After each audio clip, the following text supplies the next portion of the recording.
Hello viewers, this is doctor Nitisha. మేము ప్రెగ్నెన్సీలో కింద నేల మీద కూర్చొని పైకి లేవొచ్చా, ఈ పని మేము చేయొచ్చా అని అడుగుతారు.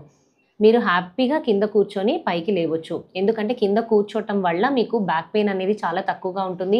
మీ పోస్చర్ మెయింటైన్ అవుతుంది.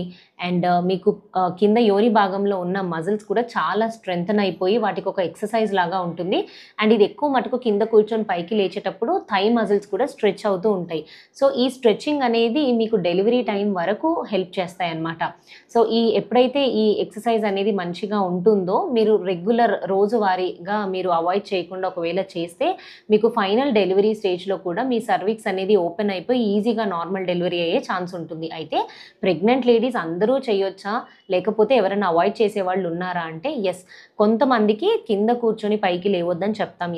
ఎవరైతే ఐవీఎఫ్ ప్రెగ్నెన్సీస్ వచ్చారో వాళ్ళకి చాలా ప్రెషర్స్ అని, ఇంతకుముందు అబార్షన్స్ అయిన వాళ్ళు కానీ, లేకపోతే ఇంతకు ముందు ఎవరికైతే కొంచెం బ్లీడింగ్ కానీ స్పాటింగ్ కానీ ప్రెగ్నెన్సీ టైంలో అయ్యిందో వాళ్ళకు మాత్రం ఇలా కింద కూర్చొని లేవమని అడ్వైస్ చేయము. బట్ న్యాచురల్గా మీరు ప్రెగ్నెంట్ అయ్యారు, మీకు ఎటువంటి కాంప్లికేషన్స్ లేవు, మాయ కూడా పైకి ఉంది, మాయ కూడా కింద భాగంలో లేదు గర్భసంచిలో అంటే మీరు హ్యాపీగా కింద కూర్చొని పైకి లేవచ్చు. పాతకాలంలో ఉన్న వాళ్ళందరూ ఇలానే చేసేవాళ్ళు.